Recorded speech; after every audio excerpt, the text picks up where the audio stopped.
Ang Pilipinas ngayon.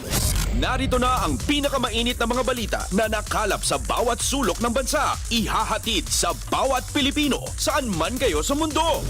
Ang Pilipinas ngayon. Pakinggan ang bawat kaganapan sa bawat lalawigan. Ito ang Pilipinas ngayon.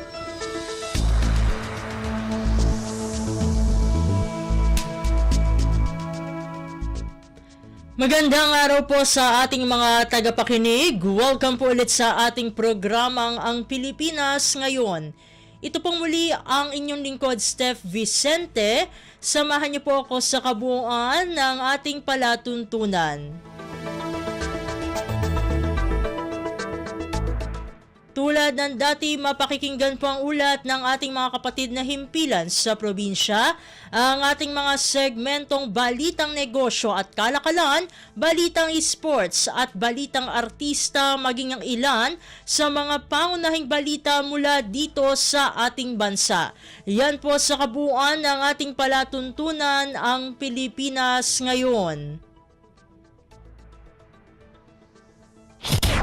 Mga kaganapan sa Kamaynilaan at mga kalapit na lalawigan dito sa Ang Pilipinas Ngayon.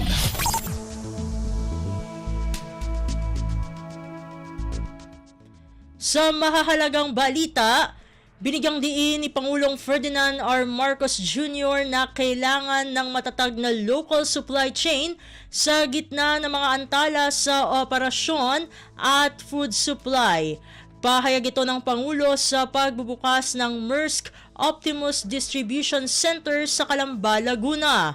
Ayon sa Pangulo, mahalaga ang logistics centers upang matiyak na tuloy-tuloy ang supply chain lalo na ng pagkain, lalo na't galing ang mundo sa pandemya. Everything that we receive in our homes, all the deliveries that we receive in our businesses have to go through a facility like this, so that they organize, as you can see, the goods that need to be moved on to their final destination. Si Pangulong Ferdinand R. Marcos Jr. Pasada ng mga balita mula sa Pilipinas para sa mga Pilipino saan man sa mundo. Ang Pilipinas ngayon.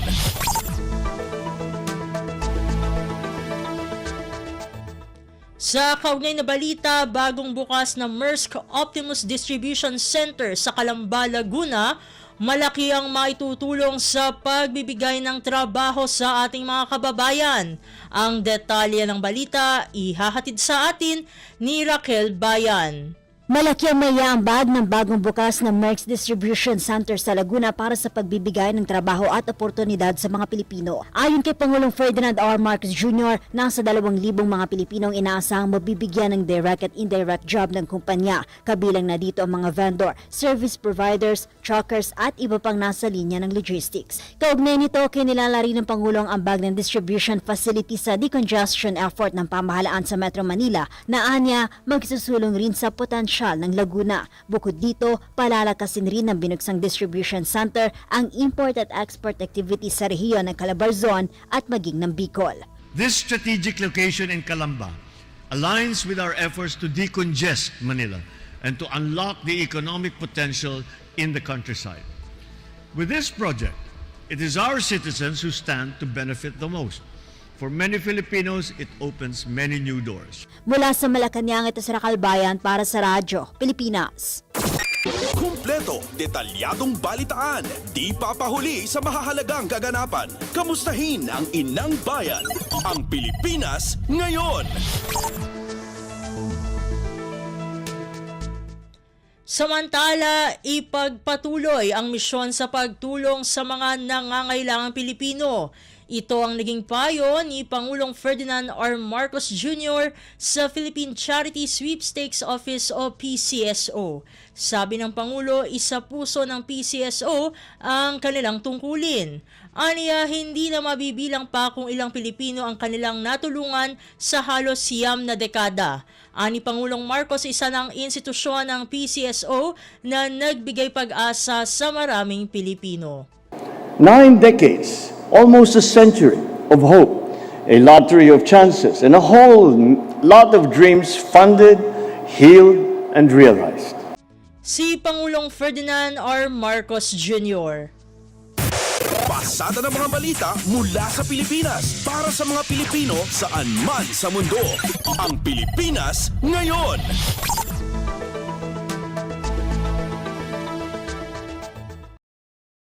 Sa iba pang mga balita, inatasan naman ni Pangulong Ferdinand R. Marcos Jr. ang Philippine Charity Sweepstakes Office o PCSO na ipagpatuloy ang pagbibigay ng ambulansya sa mga nangangailangang lokal na pamahalaan. Atas ito ng Pangulo nang pangunahan niya ang pamahagi ng 90 ambulansya sa mga lokal na pamahalaan. Binigyang diin ni Pangulong Marcos na dapat patas at hindi pinopolitika ang pagkakaroon ng ambulansya at patient transport vehicles o PTVs. Huwag na nating isipin kung saan pupunta, kung ito'y binoto ba tayo dyan, nanalo ba tayo dyan, wala nang ganun. Kung saan man nangailangan, magpapadala tayo. Si Pangulong Ferdinand R. Marcos Jr. Kumpleto, detalyadong balitaan, di papahuli sa mahahalagang kaganapan. Kamustahin ang inang bayan, ang Pilipinas ngayon.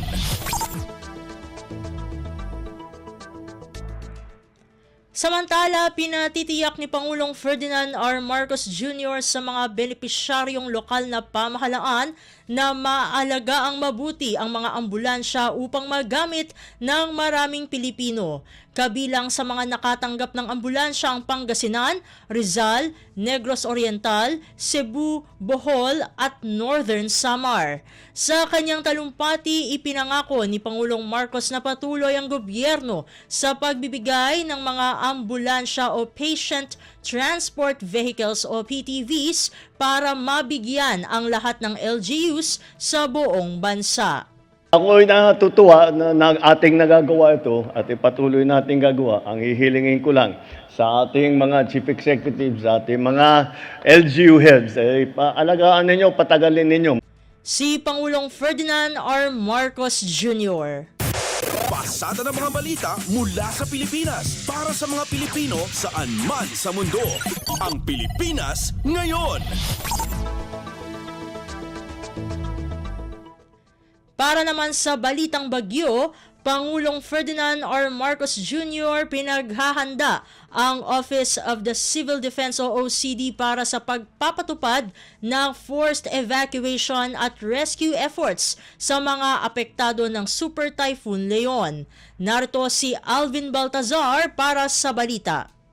Nagbigay na ng direktiba si Pangulong Ferdinand R. Marcos Jr. sa Office of the Civil Defense para sa ilang mga hakbangin dapat na isagawa sa gitna ng nakaambang peligrong idulot ng Super Typhoon Leon. Ilan dito ayon kay OCD Administrator Undersecretary Ariel Nepomuceno ay ang pagsasagawa ng sapilitan ng paglilikas. Bahagian niya kasi ito ng kanilang kahandaan at anticipation para sa tinatawag na worst case scenario. Bukod dito ay pinatitiyak din ng Chief Executive ang pagre-replenish o pagpunong muli ng food at non-food items katuwang ang DSWD at DOH. Ipinasisiguro din niya ng Pangulo ang available na supply na tubig, tamang abiso at babala sa publiko at pagpapanatili ng linya ng komunikasyon.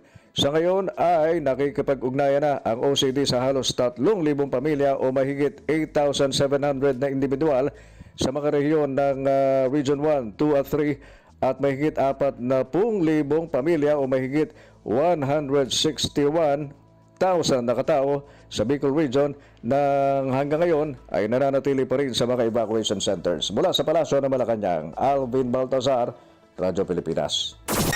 Kumpleto, detalyadong balitaan, di papahuli sa mahahalagang kaganapan. Kamustahin ang inang bayan, ang Pilipinas ngayon.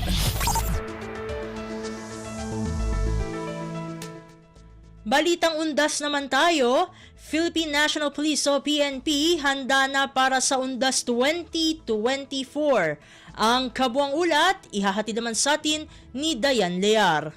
Nakahanda na ang Philippine National Police o PNP sa paggunita ng Undas 2024. Dinagdagan din ng PNP ang bilang ng mga pulis na itatalaga upang masiguro ang kaligtasan ng publiko. Ayon kay PNP spokesperson Police Brigadier General Jean Fajardo, Aabot sa 21,000 na mga pulis ang ipapakalat sa iba't ibang lugar, kabilang dito ang mga sementeryo, pampublikong lugar, terminal, paliparan at mga pantalan.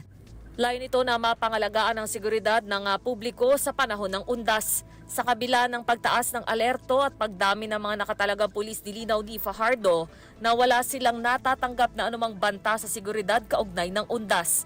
Simula pa kahapon ay itinaas na ng PNP ang kanilang alerto sa heightened alert status.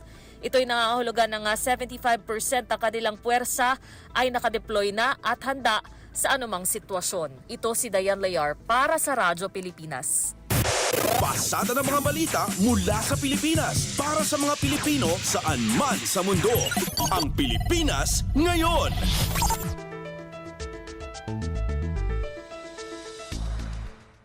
Sa iba pang mga balita, Land Transportation Office o LTO magpapakalat din ng mga tauhan para sa Oplan Biyaheng Ayos ngayong undas.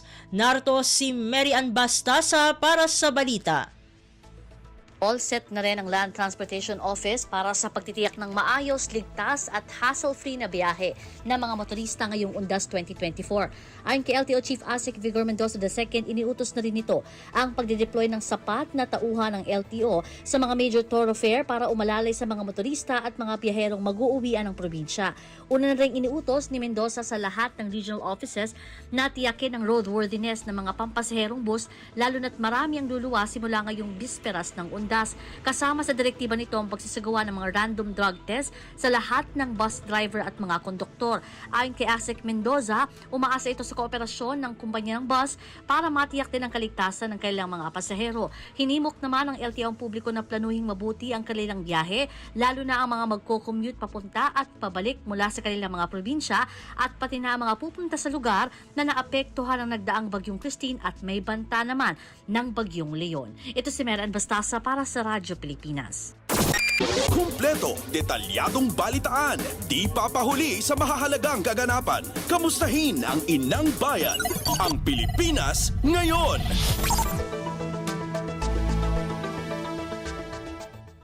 Samantala, rerouting ng mga sasakyan sa mga kalsada sa Manila North Cemetery sinimulan ng ipatupad.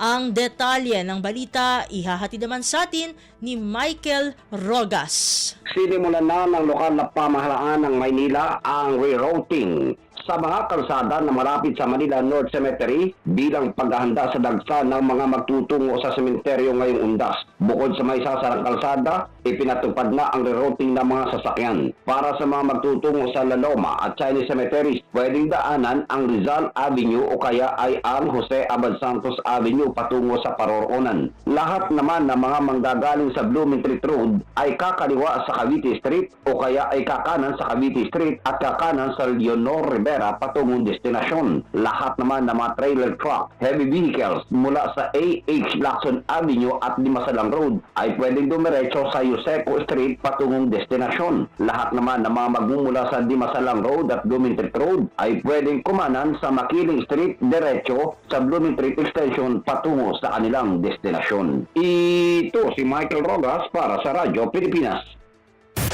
Pasada ng mga balita mula sa Pilipinas para sa mga Pilipino saan man sa mundo. Ang Pilipinas ngayon.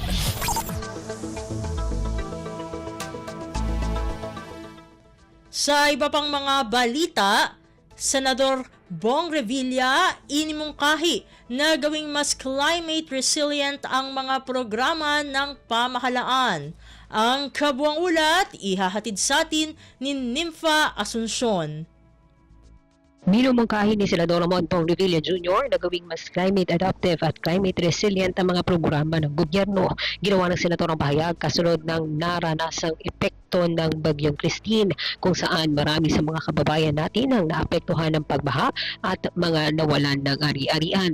Sa kanyang pagbisita sa mga residente ng San Pedro at Calamba, Laguna na naapektuhan ng baha, pinapanukala ni Revilla na isama sa school curriculum ang climate change mitigation at environmental protection.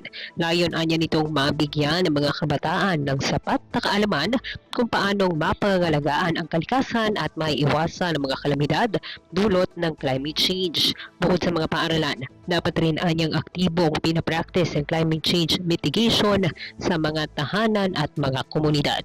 Mula Senado, ito si Ninfa Asuncion para sa Radyo Pilipinas. Pasada ng mga balita mula sa Pilipinas para sa mga Pilipino saan man sa mundo. Ang Pilipinas ngayon.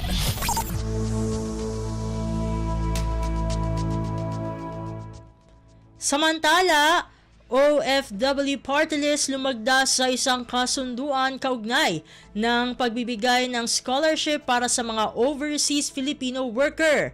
Narito si Kathleen Forbes para sa balita. Lumagda sa isang kasunduan ang OFW Party List sa pangunguna ni Representative Marisa Magsino kasama ang University of Perpetual Help System Dalta sa Las Piñas para ito sa pagbibigay ng graduate scholarship para sa mga OFW at kanilang mga pamilya upang mapalawig pa ang kanilang educational opportunities. Ayon kay Magsino, sa ilalim ng programa, i-endorso ng OFW Party List ang mga kwalipikadong estudyante para sa graduate program sa business, education, nursing at public administration sa kanilang Las Piñas campus. Lahat ng aplikante na may degree sa CHED-recognized institutions ay bibigyan ng 50% na scholarship sa PHSD, oras na pumasa sa entrance exam at makapagsumite ng mga requirements. Ito si Kathleen Forbes para sa Radyo Pilipinas. Kumpleto, detalyadong balitaan, di papahuli sa mahahalagang kaganapan. Kamustahin ang inang bayan, ang Pilipinas ngayon.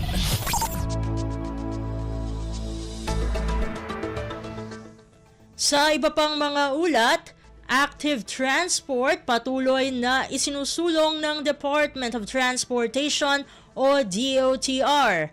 Ang detalye ng balita ihahatid naman sa atin ni Hazel Morada ng RP3 Alert.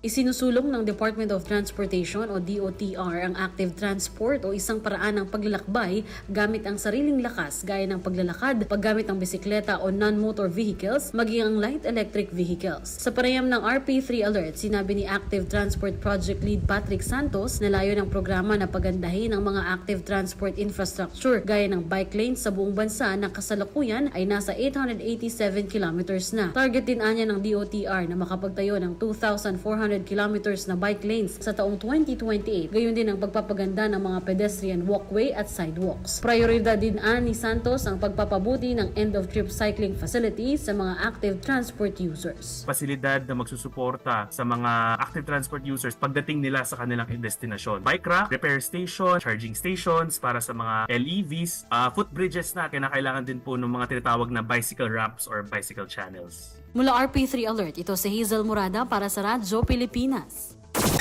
Kumpleto, detalyadong balitaan, di papahuli sa mahahalagang kaganapan. Kamustahin ang inang bayan, ang Pilipinas ngayon.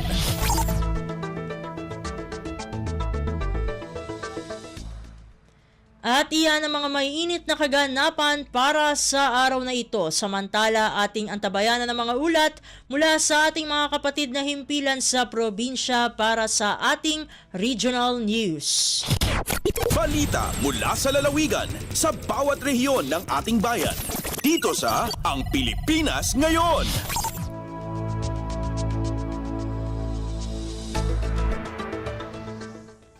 Narito na ang bugso ng ating mga regional news. Dumako muna tayo sa rehiyon ng Luzon.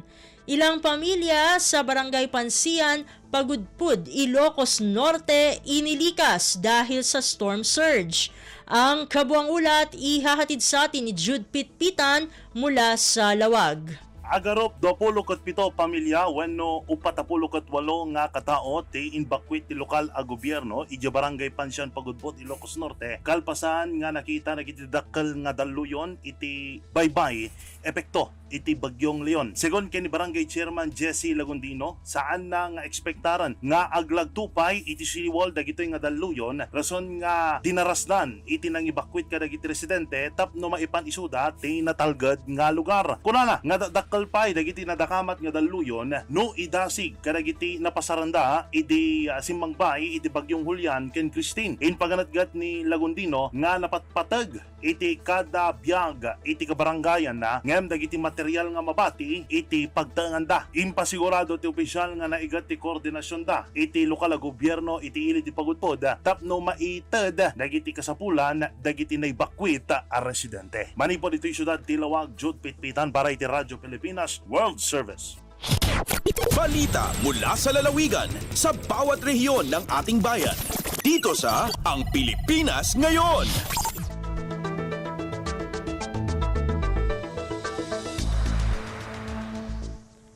Inyong napakinggan ang ulat ni Jude Pitpitan mula sa Lawag. Puntahan naman natin ang Agoo. Mga residenteng apektado sa demolisyon sa Bacnotan, La Union, pinagkalooban ng tulong pinansyal. Narito si Glenda Sarak para sa balita. Nagtinulong ti lokal a gobyerno ti Bacnotan, La Union ken ti opisina ni La Union 1st District Representative Francisco Paulo Ortega V para iti panakaipa iti tulong kadagiti naapektaran iti demolisyon iti barangay Baroro, Bacnotan, La Union. May nagitry ito in lawlawag ti lokal a gobyerno at inaso a demolisyon ket may tunos iti pangadan ti korte. May panggap iti nabayagan na kaso iti sanikwa iti nasao a lugar. No paisan asakop jurisdiksyon ti lokal a gobyerno tinasaw nga banag ket nakasagana latta ti munisipyo at tumulong kadagiti naapektaran a pamilya. Impanamnaman ni Bacnotan Mayor Divine Fontanilla nga agtultuloy ti koordinasyon ti lokal a gobyerno kadagiti masaknan nga opisina tapno maiyakar iti natalged a relocation site dagiti apektado a residente. Manipod Agoo, La Union, Glenda Bakungan, Sarak para iti Radyo Pilipinas World Service. Balita mula sa lalawigan sa bawat rehiyon ng ating bayan. Dito sa Ang Pilipinas Ngayon.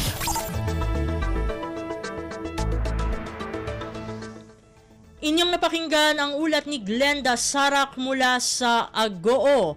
Dumako naman tayo ngayon sa rehiyon ng Kabisayaan. 13 youth organization sa lungsod ng Borongan, benepisyaryo ng Bloomberg Philanthropies Youth Climate Action Fund. Ang detalye ng balita ihahatid naman sa atin ni Sok Aberia mula sa Borongan. Igindool ang Bloomberg Philanthropies Youth Climate Action Fund atun gratis nga pundo nga den 13 nga youth organizations sa siyudadan Borongan. Aging buhat nga awarding ceremony as sanggunian panglungsod session hall ang siyudadan naglabayng adlaw. $50,000 sa kantidad atun ginhatag ang Bloomberg Philanthropies YCAP nga dan nasabi nga youth organizations kundi ang kinarawat ang mga ini hindi rin maubos in 150,000 pesos nga den sobra 250,000 pesos. Suporta pinansyal ini ang kantidad nga dahan ipapatuman nga mga proyekto na sabi nga youth organizations nga tuyo nga may undong atong climate awareness, sustainable practices nga makakakontribuyar sa long-term environmental and climate resiliency ang syudad. Ang syudad ng Borongan atun upod 150 nga mga syudad na bugos ng kalibutan nga napili ang Bloomberg Philanthropies YCAP nga suportaran atong mga programahan mga abatanon, mga programa nga nagpapakitan ka komitido environmental sustainability o climate action. Tikang syudad ng Borongan, Sok Aberia, Radyo Pilipinas World Service. Balita mula sa lalawigan sa bawat rehiyon ng ating bayan. Dito sa Ang Pilipinas Ngayon.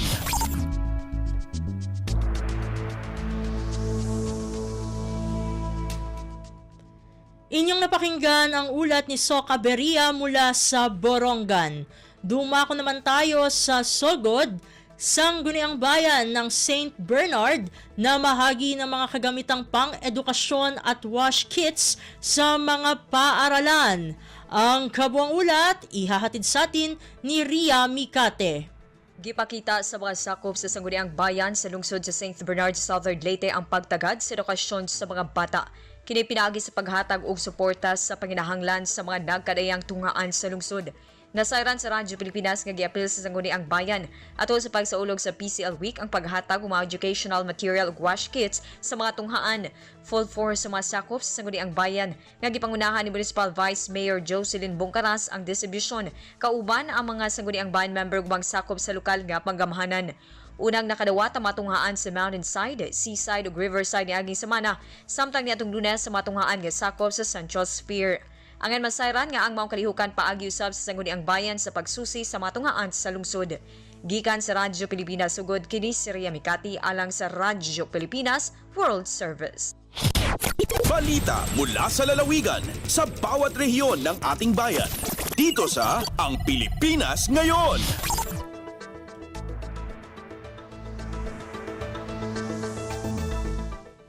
Inyong napakinggan ang ulat ni Ria Mikate mula sa Sogod. Dakuin naman natin ang rehiyon ng Mindanao, blessing ng bagong chapel ng City Memorial Park ginawa noong Martes. Ang detalye ng balita ihahatid naman sa atin ni Ryan Carbon mula sa Cagayan de Oro. Bukas na sa publiko ang City Memorial Park Chapel sa kanhing Bulon Cemetery. Diin mismo si Mayor Clarix Oy ang nangulo sa pagbukas ni ini ni adtong Martes, Oktubre 29. Sa mensahe sa Mayor, iyang ipasabot nga dili lamang ang mga nipanaw na ang gitagan og disenting pahulayanan apan lakip usab ang kasayon sa ilang pamilya ug mga kaparyentihan nga muduaw og katong gustong magpamisa sa alang kanila. Ang bagong chapel kabahin lamang sa kinatibuk ang redevelopment project nga karon gipatuman sa City Memorial Park. Kay numduman nga lakip sa natibawas o kasamtangang napahimuslan na sa katawhaning syudad ang crematorium, viewing chapels, mortuary, administrative building, ingon man public toilets, ingon man mga nitso. Matod ni Mayor Oy ang mga kahimanan sulod sa City Memorial Park, libreng mapahimuslan sa katawhan ilabi na gayod ang labaw nga nanginahanglan. Samtang nagpadayon pagyapon ang redevelopment o pagtibawas sa uban pang pasilidad sulod sa City Memorial Park, ingon man pagsiminto ni ini.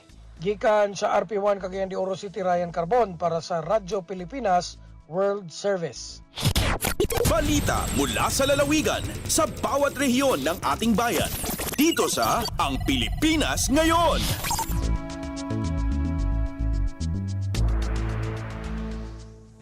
Inyong napakinggan ang ulat ni Ryan Carbon mula sa Cagayan de Oro. Puntahan naman natin ang Zamboanga. 3 sa mahigit 4 na mga suspect na dumukot sa isang Amerikanong vlogger sa Zamboanga del Norte na timbog na ng mga otoridad. Narito si Leslie Cubol para sa balita. Nadakpa na sa mga otoridad ang tulo sa unom ka mga suspisadong midagit sa Amerikanong vlogger nga si Elliot O'Neill Isman sa lungsod sa Cebu sa lalawigan sa Zamboanga del Norte. Base sa taho sa Police Regional Office 9 o PRO9, nadakpan sa Critical Incident Management Task Group Eastman, kauban ng militar, National Bureau of Investigation ug uban pang ahensya sa kagamhanan ang tulo ka mga suspek nga may direktang partisipasyon sa nitabong pagdagit kang Eastman niadtong Oktubre 17. Sa kasamtangan, nagpadayon pa ang gihimong hot pursuit o search and rescue operations sa mga otoridad aron madakpan ang naghupot kang Eastman o maluwas gikan sa kamot sayang mga abductor.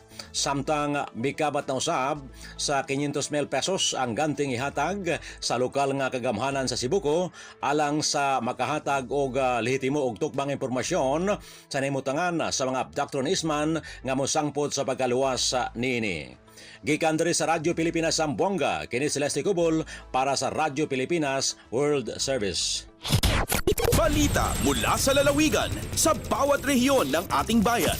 Dito sa Ang Pilipinas Ngayon.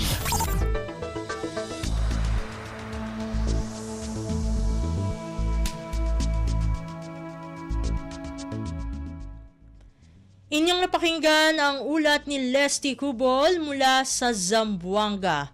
Dumako naman tayo sa Butuan.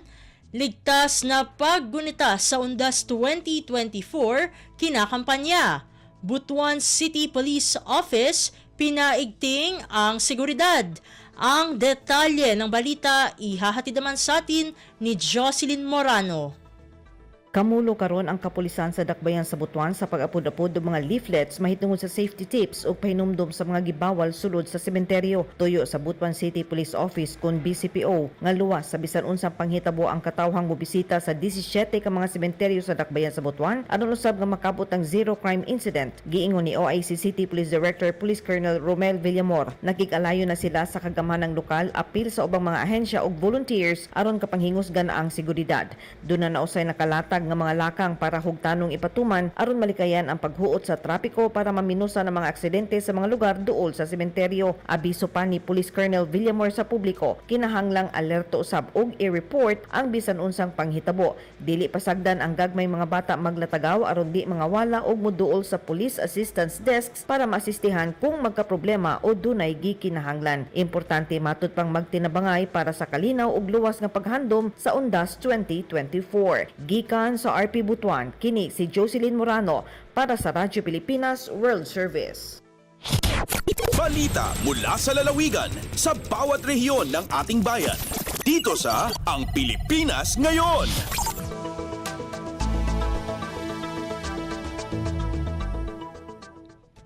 Inyong napakinggan ang ulat ni Jocelyn Morano mula sa Butuan.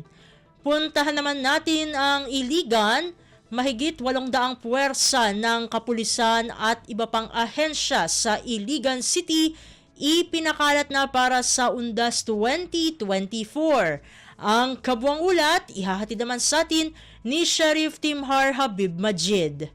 Nagsugod na gipakatap niadtong Miyerkules, October 30 ang kapin sa 800 ka mga puwersa sa kapulisan. Lakip na ang nagkalain-laing ahensya sa gobyerno sama sa militar o guban pa alang sa umaabot nga paghandom sa Undas 2024 karong November 1 hangtod 2 sa Dakbayan sa Iligan. Gipangunahan sa Iligan City Police Office o ICPO ang send-off ceremony ni ini nga gipahigayon sa Parade Ground Camp Tomas Liuch Kabili, Tipanoy. Matud ni ICPO spokesperson Police Major Zandrex Panolo, mao kini ang unang send-off ceremony sa Undas ug tumong niini nga masiguro nga luwas ang kasawlugan niini. Dugang ni Panolong nag-andam pud og deployment plan ng ICPO alang sa 10 ka mga sementeryo sa Dakbayan. Diin magbutang usab sila og Police Assistance Desk aron masiguro og masala ang mga mosulod sa mga sementeryo. Nanghangyo usab si Iligan City Public Order Safety and Security Command Center Head Retired Police Lieutenant Colonel Adonis Mutia sa tanang mobisita sa ilahang mga minahal sa kinabuhi nga nangamatay aron mosunod sa mga balaod, regulasyon ug ordinansa sa Dakbayan aron adunay maayong paghandom sa Undas. Gikan sa Radyo Pilipinas, Iligan kini Sheriff Timhar alang sa Radyo Pilipinas World Service. Balita mula sa lalawigan sa bawat rehiyon ng ating bayan. Dito sa Ang Pilipinas Ngayon.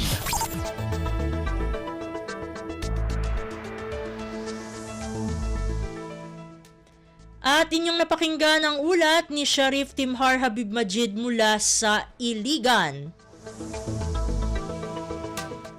Dito na nagtatapos ang ating regional news. Narito naman ang ating segmentong Balitang Negosyo at Kalakalan na ihahatid sa atin ng ating kasamang si Bea Gaza. Lagay ng ekonomiya, kalakalan, negosyo at iba pa. Atin ang alamin dito sa Ang Pilipinas Ngayon. Magandang araw, narito ang Balitang Negosyo at Kalakalan. Inihayag ni Department of Budget and Management o DBM Secretary Amena Pangandaman na kinakailangang i-mainstream ang Gender and Development o GAD sa national budget. Sinabi ito ni Pangandaman sa International Conference on Women, Peace and Security o ICWPS. Paliwanag dito, hindi lamang dapat maglaan ng 5% budget kundi kinakailangan ding tiyakin ng mga leader na nakatutok ang kabuoang budget sa pag-e-empower ng mga kababaihan sa pamamagitan ng mga programa na nagbibigay ng kabuhayan at trabaho para sa lahat. Alinsunod sa panawagang ito, iniulat ng Budget Chief na 16.68% ng national budget ng nakaraang taon ay inilaan sa GAD. Mas mataas ito sa required minimum na 5% para sa gender-related programs. Ayon pa kay Pangandaman, kasama sa government-funded WPS initiatives ang social protection programs, tulad ng Pantawid Pamilyang Pilipino Program o 4Ps na sakop ang karagdagang ayuda para sa mga buntis at nagpapasuso na mga nanay at economic empowerment efforts tulad ng pondo sa pagbabago at pag-asenso o P3 program. Binigyang diin ito ang People's Survival Fund o PSF na tumutugon sa mga pangangailangan ng kababaihan sa gitna ng climate crisis at sakuna, at ang pamana program na sumusuporta sa peace building at development sa Bangsamoro Autonomous Region in Muslim Mindanao o BARM. Samantala, sa panig naman ni Australian Ambassador for Gender Equality Stephanie Coppus Campbell, ipinunto nito ang mahalagang papel ng donors, kabilang na ang pribadong sektor at philanthropies sa pagpapatupad ng WPS initiatives at ang pangangailangang ibahagi ang kwento ng mga kababaihan batay sa mga pananaliksik upang makahikayat ng pondo para sa women-centered agenda. Lagay ng ekonomiya, kalakalan, negosyo at iba pa. Atin ang alamin dito sa Ang Pilipinas Ngayon.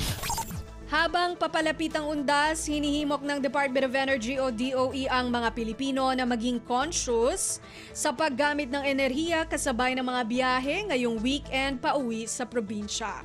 Pinaalalahanan ni Energy Undersecretary Felix William Fuentebella ang mga biyahero na maghanda sa pamamagitan ng pagsusuri sa mga kondisyon ng kalsada, pagtitingin ng traffic updates at iba pang alternatibong ruta upang mabawasan ang travel time at fuel consumption. Marapat din ani ang magdala ng emergency kit at magsagawa ng regular vehicle maintenance upang tiyakin ang kaligtasan at wastong gamit ng gasolina. Nagpaalala rin ng DOE na maging responsable at ligtas sa pagmamaneho sa pamamagitan ng pagsunod sa speed limits. Maaari ring piliin na bumiyahe sa off-peak hours para makatulong sa pagtitipid ng enerhiya at pag-iwas sa trapiko. Mainam ding ikonsidera ang carpooling o angkas at paggamit ng pampublikong transportasyon upang mabawasan ang bilang ng mga sasakyan sa kalsada. Makatutulong ito sa pagbabawas ng matinding trapiko at tipid gasolina.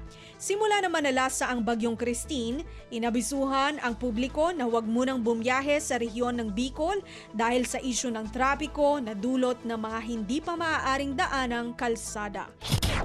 Lagay ng ekonomiya, kalakalan, negosyo at iba pa. Atin ang alamin dito sa Ang Pilipinas Ngayon. Pangwakas sa ating balitang negosyo at kalakalan, nasabat ng Bureau of Customs o BOC sa Manila International Container Port o MICP ang 21 container ng smuggled frozen mackerel mula sa China. Kabahagi pa rin ito ng crackdown sa iligal na inaangkat na mga produktong agrikultura. Tinataya ng Customs Intelligence and Investigation Service o CIIS ang halaga ng bawat container ng frozen mackerel sa 8.5 milyong piso na siyang nagdadala ng kabuuang bilang sa 178.5 milyong piso. Nitong 16 na Oktubre, inirekomenda ng CIIS ng MICP na mag-issue ng pre-lodgement control order sa 21 container ng frozen mackerel mula sa China. Kasunod ito ng iniulat na kahina-hinalang impormasyon hinggil sa naturang shipments. Sa isang pahayag, sinabi ni BOC Commissioner Bienvenido Rubio na ginawa ang control order request dahil sa concerns ng misclassification, misdeclaration at undeclared goods sa shipment. Binigyang diin ni Rubio na mahalaga ang pagprotekta sa sektor ng agrikultura, kaugnay ng misyon ng ahensya na maiwasan ang pagpasok ng iligal na droga at kontrabando sa bansa. Iniulat ni CIIS Director Vern Enciso na ang 21 unclaimed containers ng frozen mackerel na dumating sa MICP noong nakaraang buwan ang nag-udyok sa pagkakaroon ng investigasyon ng Bureau of Fisheries and Aquatic Resources o BIFAR hinggil sa importation requirements at consignee SPS import clearance o SPSIC status. Kinumpirma ng BIFAR na ang Importer Pacific Sealand Foods Corporation ay hindi nag-apply para sa mackerel importation sa pagitan ng August 30 at September 16. Lagay ng ekonomiya, kalakalan, negosyo at iba pa. Atin ang alamin dito sa Ang Pilipinas Ngayon. At yan ang ating balitang negosyo at kalakalan. Ito si Bea Gaza para sa Radyo Pilipinas World Service. Lagay ng ekonomiya, kalakalan, negosyo at iba pa. Atin ang alamin dito sa Ang Pilipinas Ngayon.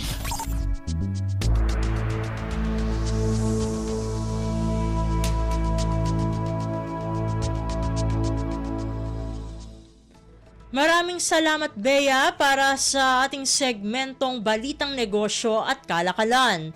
Narito naman ang ating segmentong Balitang Sports na hihahatid sa atin ng ating kasamang si Leo Magpayo. Updates at pinakahuling mga usapin sa mundo ng palakasan. Atin ang pakinggan dito sa Ang Pilipinas Ngayon.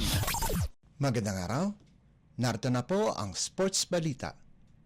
Ginawa ni Ronde Hollis Jefferson ang lahat sa huling kanto para pangunahan ang Token Tex sa 96-84 panalo laban sa Barangay Ginebra sa Game 2 ng PBA Season 49 Governors Cup Finals na ginanap sa Smart Araneta Coliseum. Nagliyab ang TNT Import ng 12 puntos sa krusyal na fourth quarter para makalikom ng kabuang 37 puntos kasama pa ang 13 rebounds at 7 assists pagkatapos maglaro sa buong 48 minutong laban. Dahil sa panalo, umabante ang Tropang Giga sa 2-0 sa kanilang best of 7 serye laban sa Jing Kings at lumapit sa 2 panalo na lamang para makuha ang back-to-back Governors Cup title. Nagtapos naman sina Calvin Oftana at Glenn Cobontin ng may tig 13 puntos bawat isa, kung saan ang dating San Beda Lion ay nakakolekta din ng 14 na rebounds, 2 assists at 1 steal.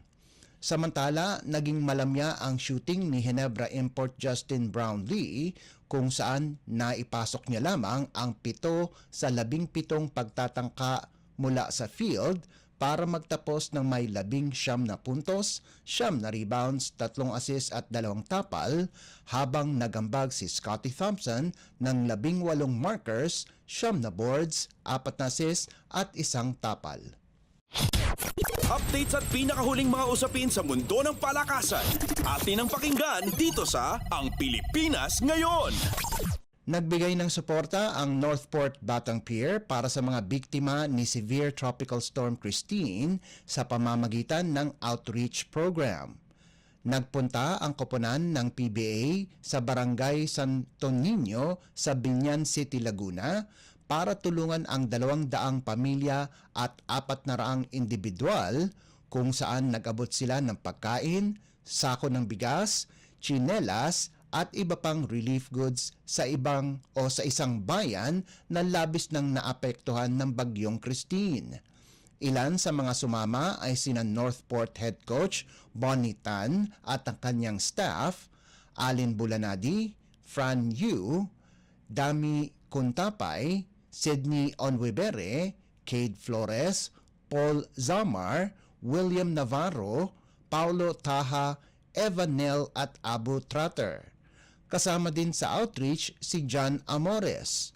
Ang dating player ng Jose Rizal University ay kasalukuyang nagpiyansa kasunod ng insidenteng pamamaril sa Lumban, Laguna at sinuspinde din ng PBA. Ang napili ng Northport sa PBA Season 48 Rookie Draft ay hindi masisilayan sa mga laro ng Batang Pier sa Season 49 Commissioner's Cup. Ang kanyang sahod sa mga larong iyon ay kakaltasan sa kabuang kita niya mula sa kanyang kontrata sa koponan. Subalit pinapayagan pa din siya ng PBA na sumali sa mga ensayo at ilang aktibidades ng Northport kaya't nakasama ito sa outreach program. Updates at pinakahuling mga usapin sa mundo ng palakasan. Atin ang pakinggan dito sa Ang Pilipinas Ngayon. Nakarecover na si EJ Obiena mula sa kanyang kapansanan sa likod na naputol ang kanyang kampanya ngayong taon at tinitignan niyang magsimula ng panibago sa susunod na taon. Ibinahagi ng Filipino pole vault star ang development sa kanyang social media account kung saan sinabi nito na magaling na siya mula sa kanyang lower back injury na nakuha niya sa Silesia leg ng Diamond League kung saan nagtapos ito sa ika-5 pwesto noong Agosto. Sinabi ni Obiena na binigyan na siya ng clearance ng kanyang doktor para sumabak ulit sa aksyon. Sa kanyang Instagram post, pinasalamatan ni Obiena ang lahat ng sumuporta sa kanyang paglalakbay. Dagdag ni Obiena na hindi siya gaanong nagpaparamdam dahil nakatutok itong makabalik muli sa kondisyon para handa na ito pagdating ng Enero. Updates at pinakahuling mga usapin sa mundo ng palakasan. Atin ang pakinggan dito sa Ang Pilipinas Ngayon. At yan ang pinakahuling balita sa larangan ng palakasan. Para sa Radyo Pilipinas World Service, ito po si Leo Magpayo. Magandang araw. Updates at pinakahuling mga usapin sa mundo ng palakasan. Atin ang pakinggan dito sa Ang Pilipinas Ngayon.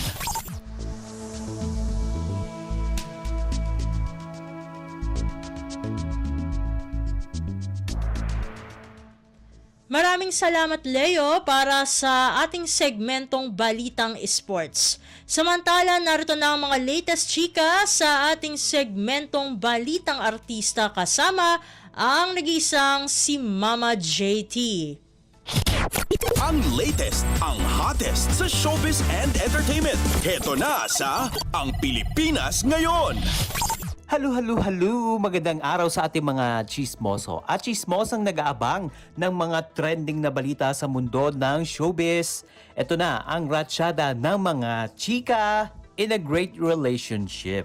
Yan ang turing ngayon ng news anchor at dokumentaristang si Atom Araulio sa kanyang relasyon sa isang special someone.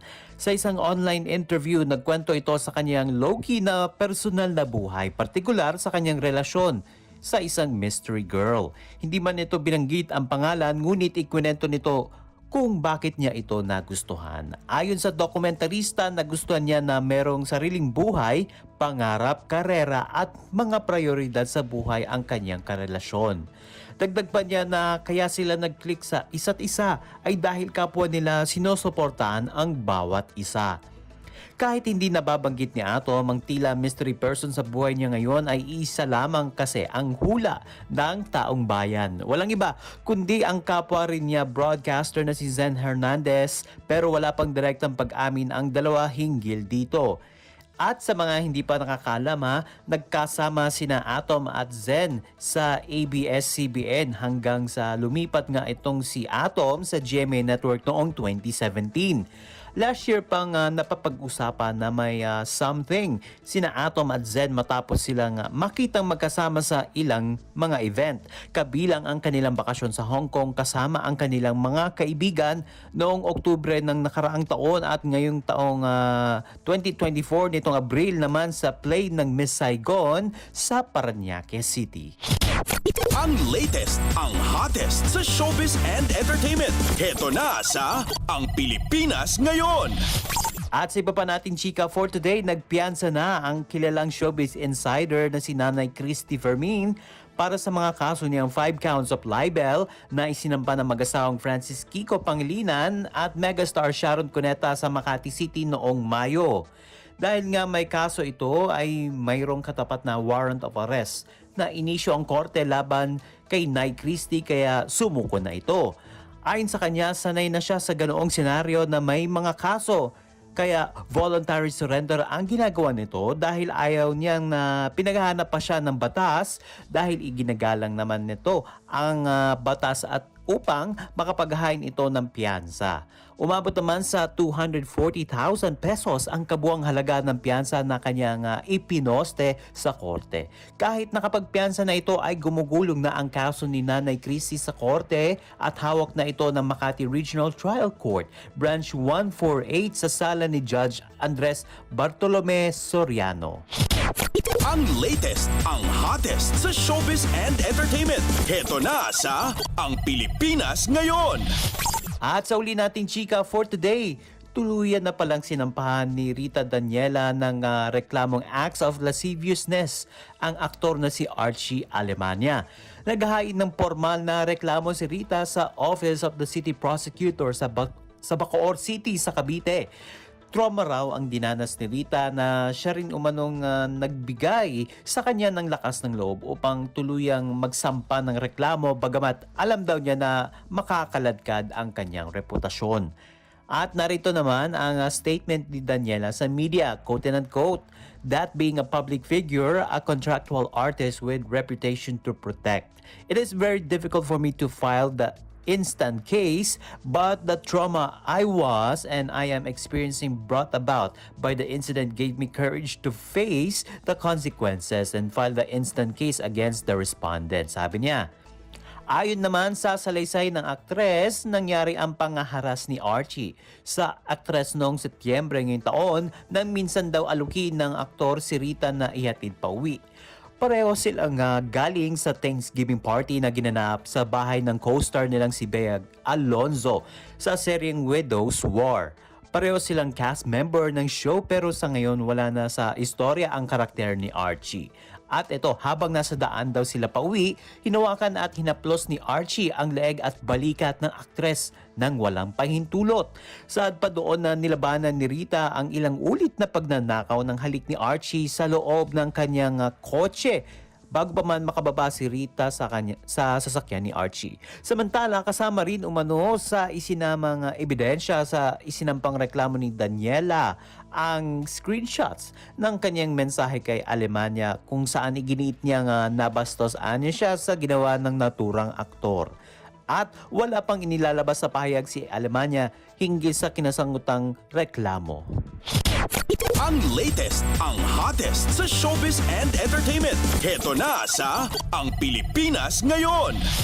And OMG, wala na tayong sapat na oras para sa ating balitang artista.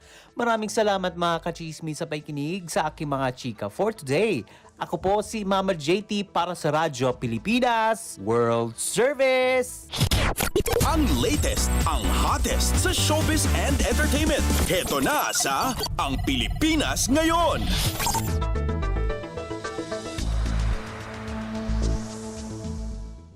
At yan po ang kabuuan ng ating programa para sa araw na ito. Samantala, magpapasalamat muna tayo sa ating mga nakasama sa ating transmitter site sa Tinang. Sa studio, kasama natin si Milo Jonella, Susan Aison at Anthony Pimentel. Salamat din sa mga naghatid ng mga ulat mula sa Kamaynilaan at mga probinsya, pati na rin ang naghatid sa atin ng segmentong Balitang Negosyo at Kalakalan na si Bea Gaza, ng segmentong Balitang Sports na si Leo Magpayo, at ng segmentong Balitang Artista na si Mama JT.